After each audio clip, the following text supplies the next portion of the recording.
Masu sauraro Assalamu alaikum ga labaran duniya daga News Post Hausa. Farko muhimman kanunsu. An ƙara yawan jami'an tsaro a ƙasar Iran yayin bikin tunawa da kisan matashiya Mahsa Amini. Har yanzu ƙungiyar ECOWAS na kan matsayinta game da yaƙar jamhuriyar Nijar. Burkina Faso ta kori jami'in hulɗa da Faransa da ke ƙasarta.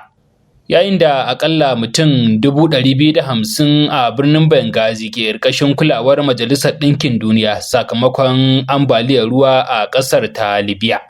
Dukkanin labaran aka saurara yanzu kuma ga cikakkunsu. Shugaban Gini Bissau Umaru Sissoco Embalo ya ce har yanzu ECOWAS na kan matsayinta na amfani da ƙarfin soji a kan jamhuriyar Nijar. Cikin wata hira da kafar yaɗa labaran France 24, Embalo ya koka kan yawaitar juyin mulki a yankin yammacin Afirka cikin shekarun baya-bayan nan, sannan ya yi magana kan rawar da ECOWAS take takawa wajen hana afkuwar hakan. Mr. Embalo na bayyana juyin mulkin da ake yi a yankin yammacin Afirka da cewa yi wa demokuraɗiyya tarnaƙi ne. Yana mai cewa rashin ɗaukar matakai kan juyin mulkin da ake yi a yankin ka iya rage ƙimar ƙungiyar ECOWAS. Tun da farko ƙungiyar ECOWAS ta yi barazanar amfani da ƙarfin soji domin mayar da hambararren shugaban ƙasar Nijar Muhammad Bazoum to idan duka hanyoyin tattaunawar diflomasiyya suka ci tura.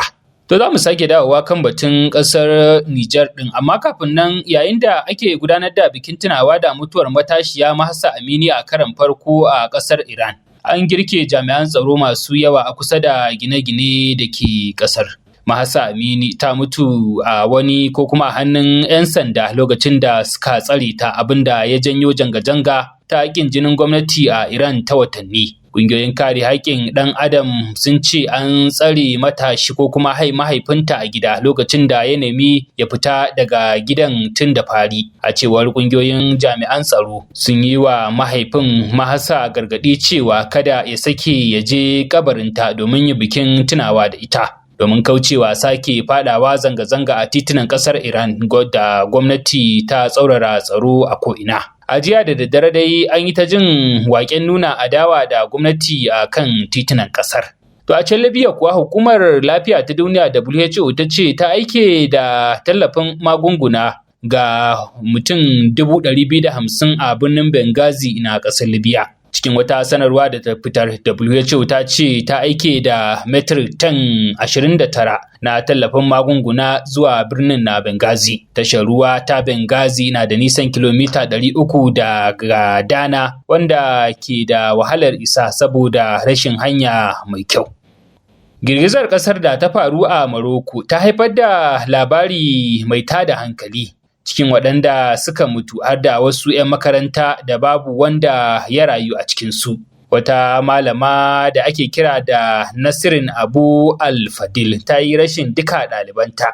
Wannan malama da take koyar da harshen Larabci da Faransanci ta koma ƙauyen Adassil inda ta fara lura da yara. Bayan girgizar ƙasar an sanar da ita cewa duka ɗalibanta 32 da take lura da su da shekarunsu ke tsakanin 6 zuwa 12 sun mutu.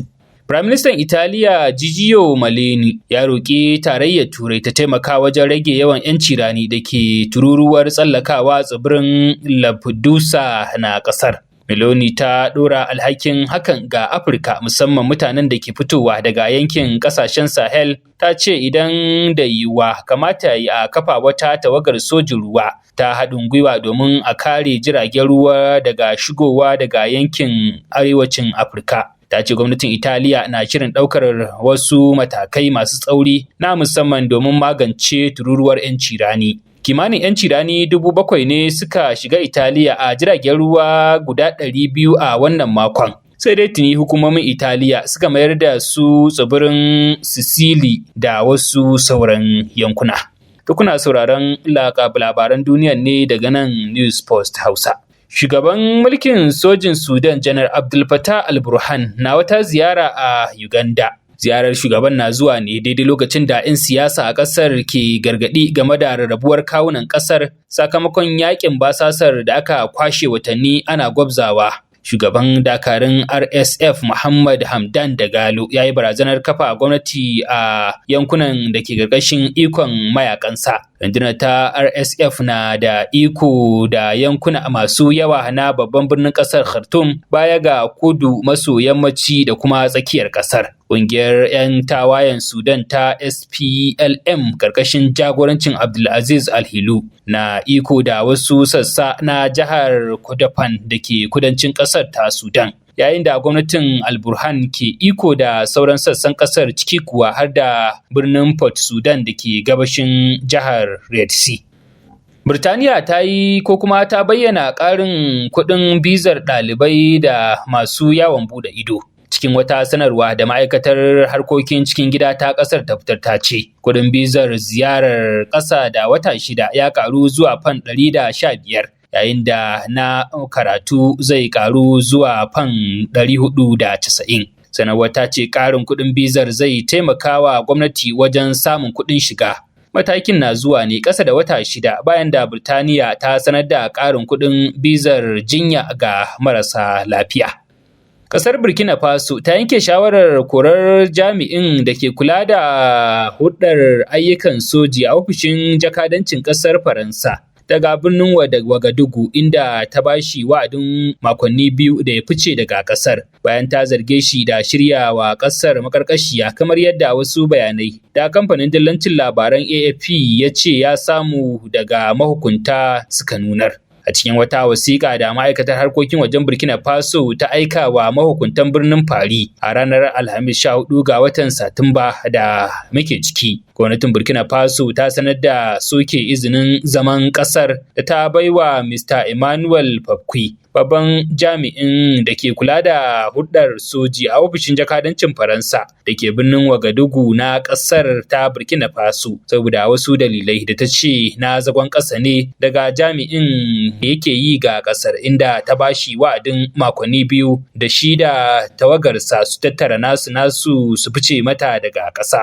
Hulɗa tsakanin Faransa da Burkina Faso dai ta yi tsami ne tun bayan juyin mulkin ƙasar, waɗanda ke zargin Faransar da nuna rashin gaskiya a hulɗar tsaron da ke tsakaninsu, musamman yaƙi da ayyukan ta'addanci da ke neman ɗaiɗaita ƙasar, kamar sauran takwarorinta Nijar da Mali da su ma ke kai ruwa ranar diflomasiyya a tsakaninsu da ƙasar ta Faransa.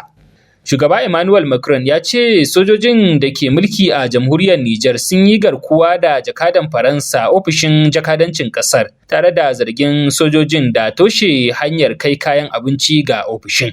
Macron ya shaidawa manema labarai a ranar Juma'a cewa jakadan ƙasar a yanzu yana dogara ne akan abin da sojoji suke bashi. Shugabannin mulkin sojin Faransa sun shaidawa jakadan Faransa Sylvain Ite cewa ya bar ƙasar tun bayan da suka hamɓarar da shugaba Muhammad Bazoum a ranar 26 ga watan Yuli, amma har wani wa'adi na awa 48 da aka bashi na ficewa ya fice, bai bar ƙasar ba saboda gwamnatin Faransa ta ƙi bin umarni don ta ƙi amincewa da gwamnatin mulkin soji a matsayin halattacciya. Faransa da mafi yawan makwabtan Nijar sun yi Allah wadai da juyin mulkin.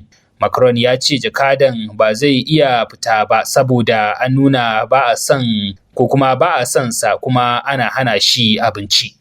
Daidai lokacin da aka kaɗa ƙugen siyasa a ƙasar Masar, wata kotu ta yanke wa ɗan adawar siyasa hukuncin zaman kaso tare da cin tararsa kuɗi bayan zargin aikata laifi. Kotun ta ƙasar Masar ta yankewa madugun adawa masu sassaucin ra'ayi Hisham Kasim hukuncin ɗauri na watanni 6 a gidan yari, abinda ka iya haramta masa gudanar da yakin neman zaben shugaban ƙasa wanda za a yi a watanni masu zuwa.